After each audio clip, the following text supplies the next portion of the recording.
Mira, hoy los mercados ya están influenciados por la preocupación que deviene de esas pasos. Seguramente dependiendo de la lectura que hagan los analistas políticos sobre el resultado que tengan las pasos, que va a ser la primera encuesta, digamos, no tendenciosa, digamos, y indiscutible. A partir de ahí los mercados interpretan que la posibilidad de que gane en primera vuelta un candidato u otro tendrá un resultado, una presión distinta sobre el tipo de cambio o no. Es decir, si los mercados creen que puede ganar Fernández, evidentemente va a existir preocupación en base a los dichos de Fernández este último tiempo y en base a lo que el kirchnerismo ha actuado en la gestión de su gobierno. Si este resultado no se diera en primera vuelta y debiera pasarse a una segunda vuelta, claramente entiendo que habrá tranquilidad en los mercados. Bueno, vamos a suponer, porque sin duda, como mencionabas, la variable de referencia va a ser el dólar en el día posterior, que de haber una extensa diferencia, que es lo que no se espera, pero suponiéndolo, entre la primera y segunda fuerza, se actualiza el valor del dólar. ¿El Banco Central tiene capacidad de fuego como para afrontar y evitar lo que podría ser una corrida cambiaria? El Banco Central tiene poder de fuego y tiene mucho poder de fuego porque además de los dólares que tiene hoy en la reserva, tiene futuros, digamos, comprados con anterioridad. O sea que tiene unos 6.000 millones de futuros más la reserva que tiene, más esta posibilidad que le dio finalmente el Fondo Monetario Internacional de intervenir entre bandas de no intervención, curiosamente. Claro. Sí. Pero lo que hay que ver es cómo los analistas, de nuevo, cómo los analistas políticos leen esto. Si el resultado fuera muy marcado y de alta probabilidad y demás, me da la sensación de que los mercados no se van a quedar esperando a que un resultado final defina para posicionarse en dólares. Es más, hoy ya se está viendo que los mercados, frente a la incertidumbre que un proceso como las PASO implica, se están dolarizando.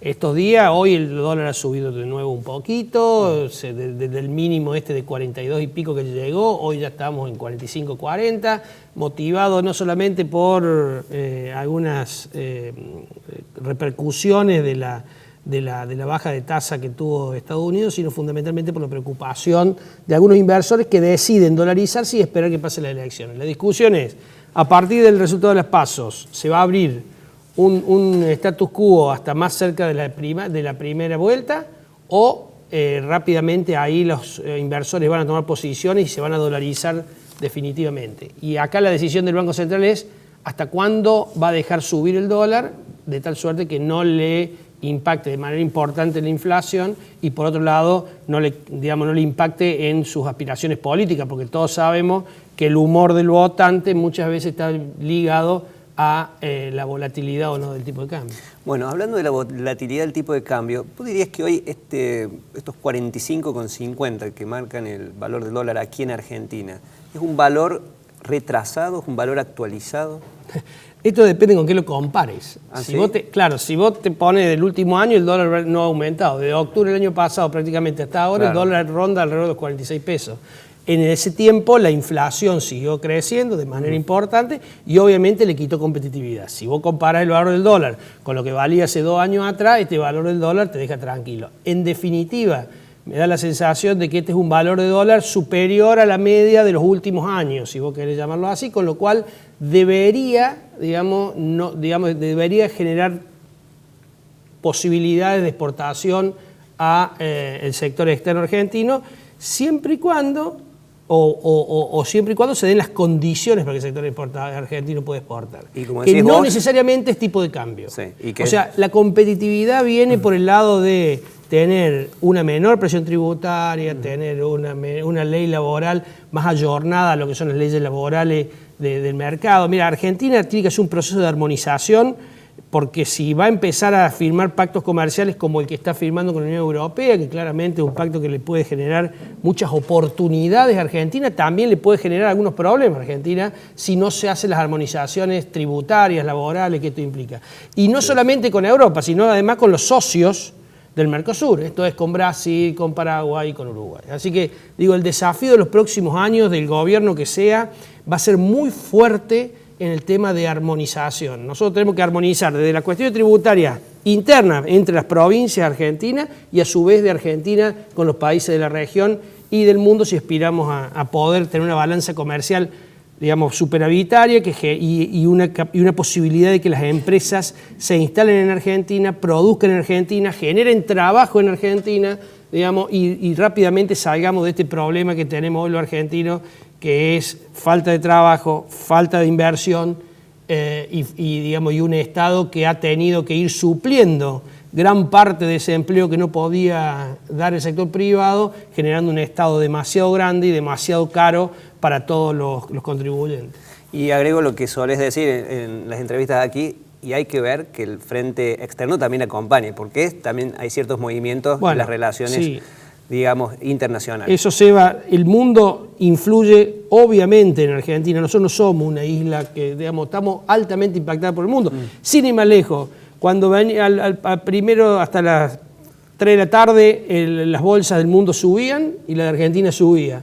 Y Trump escribió 2 tweets o 3 tweets y las bolsas se desplomaron, el petróleo cayó 7%. Digo, la verdad que en un mundo tan inestable desde el punto de vista de las relaciones comerciales, con dos gigantes como es China y Estados Unidos discutiendo comercialmente y con un presidente que nos tiene, un presidente de los Estados Unidos que nos tiene acostumbrado a expresarse por tweet, la verdad que genera una volatilidad a los mercados y a los activos en el mundo muy importante. Y de nuevo, todo esto siempre y cuando el mundo siga acompañando como antes de los 3 tweets de Trump. Después de los 3 tweets de Trump vamos a ver qué pasa. Muy bueno. Bueno, hablando de tweets y declaraciones, si bien los dos frentes políticos que están polarizando la elección no han ahondado en lo que son las propuestas, recientemente, bueno, Alberto Fernández planteó la posibilidad de incrementar lo que sería la jubilación a partir de el no pago o el pago parcial de lo que podrían ser los intereses de las letras de liquidez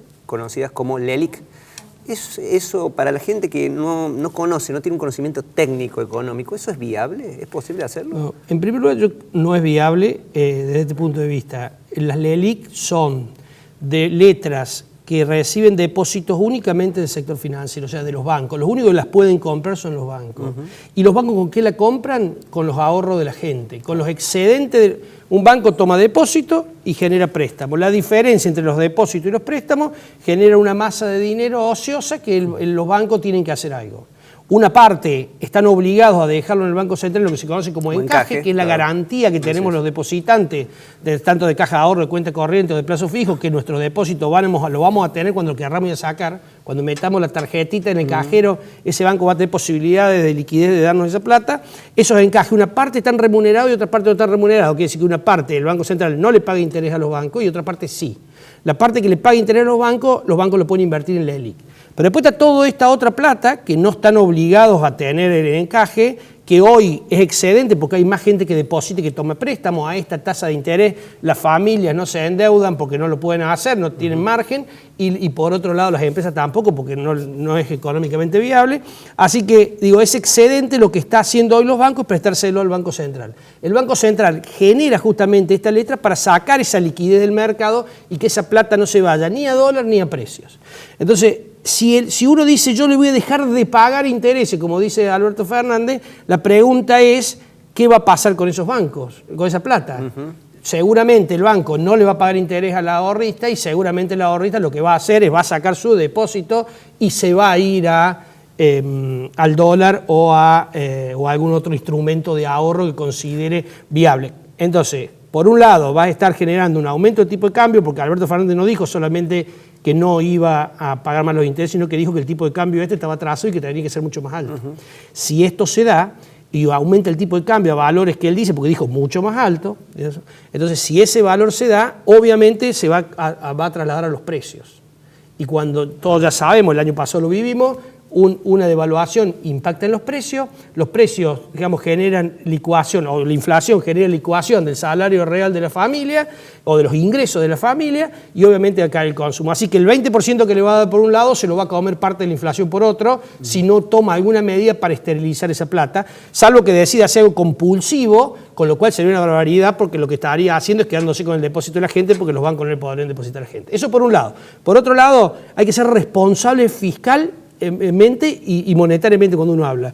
El Banco Central no puede financiar al Estado o no debe financiar al Estado para pagar los jubilados. El aumento de la jubilación, que es deseable, que todo el mundo, me parece que estamos de acuerdo, en primer lugar tiene que ser un aumento real, es decir, que no tiene que estar acompañado por inflación que le licúe parte de ese aumento. Y por otro lado, tiene que ser hecho por el gobierno, por el Estado argentino, no por el Banco Central. Claro, entonces, lo que el Banco Central deje de pagar de la ELIC no se lo puede pasar al gobierno para que pague el sueldo. De igual manera, creo que Alberto Fernández con la declaración abre un tema que no estaba a lo largo de la campaña, que era el análisis de qué hacer con estas letras de liquidez, que tarde o temprano va a haber que desactivarlas, como fue el caso de las LEVAC, ¿no? Aquí hay varios problemas. Uno es desactivar las letras, porque las letras de tasa lo que están haciendo es cumpliendo el objetivo de la base monetaria ahora, pero generando un incremento de base monetaria para el futuro, cuando esas liquidez, esas LELIC se paguen, digamos, ¿no? Claro. Eso por un lado. Y por otro lado, el problema que está generando es una tasa de interés tremendamente alta, real positiva, esto es una tasa de interés que está varios puntos por encima del de la inflación, porque la inflación querés que sea 40%, la LELIC paga 60 y algo hoy, 62 y pico.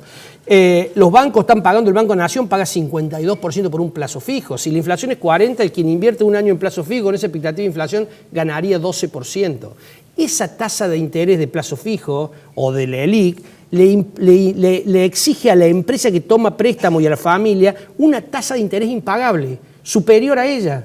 Entonces, no hay empresa que pueda generar utilidades suficientes para poder pagar la inflación más 10, 12 o 20 puntos por encima. Entonces, el problema acá de la tasa de interés es que tiene que bajar para que las familias puedan financiar consumos fundamentalmente de productos durables, digamos, y por otro lado, las empresas puedan financiar no solamente inversiones, sino capital de trabajo para poder rápidamente producir. Así que me parece que es el desafío más grande que tiene el gobierno después del de la inflación. El primer desafío que tiene el gobierno y que ninguno de los candidatos está diciendo cómo lo va a combatir es la inflación. La inflación es el peor enemigo que tiene la familia, que tiene la empresa. La empresa no puede ser competitiva en la región con inflaciones de 2 dígitos, mientras la región tiene inflación de un dígito. Claro. Y las familias no pueden, digamos, estar permanentemente viendo erosionados sus ingresos como consecuencia de la inflación. Entonces, lo que los candidatos deberían estar preocupados en decirnos no es en cuánto nos van a aumentar, sino nos deberían decir cuánto va a ser el aumento real, es decir, cuánto le van a aumentar a la gente por encima de la inflación. Y nos tienen que decir cómo la van a dominar la inflación, porque la verdad que la inflación es una máquina de generar pobres. Los argentinos lo tenemos demostrado. En los últimos 10 años, te diría, el promedio de inflación ha sido 25%, salvo cuando el INDEC la mentía, pero digamos la que sentía la familia ha sido 25%, sacando este año que pasó, que fue una atrocidad del 55%. Pero rápidamente me parece que los argentinos tenemos que exigirle a los candidatos que de una vez por todas nos digan cómo piensan dominar la inflación seriamente y no con medidas fáciles que implicarán alegría en el momento que nos recibimos el aumento y a los poquitos meses lo vamos a ver licuado. Bueno, dos cositas. Decías inflación. Se estima, para quienes nos están viendo, escuchando, que la inflación de julio podría rondar el 2,5%. Si eso sucede, sería el cuarto mes de desaceleración consecutiva, pero con el tema de que hay ciertas tarifas y también algunos precios, como por ejemplo se habla de las naftas, que están siendo puestos en pausa, por así decirlo, y que podrían tener un impacto meses adelante, con lo cual hay una expectativa inflacionaria para todo el año del orden aproximado del 40%. Vamos a invitar, el segundo punto, en otro programa, cuando pasen, justamente, valga la redundancia, las PASO, para analizar un poco de cada una de las fuerzas políticas que quedan habilitadas para la primera vuelta, las generales, cuáles son los modelos económicos, en realidad las políticas económicas que tienen, para traducirlo, porque como bien vos decís, se habla mucho en campaña, pero se propone poco. Se propone poco y se propone temas que no permiten dilucidar el cómo lo van a hacer. Así es. El qué me parece que estamos todos de acuerdo en lo que queremos los argentinos, lo que necesitamos los argentinos. El problema es el cómo, y lo interesante sería que nos lo digan antes, como para que los argentinos puedan elegir, digamos, a conciencia, sabiendo lo que le va a implicar cada una de las medidas que van a tomar.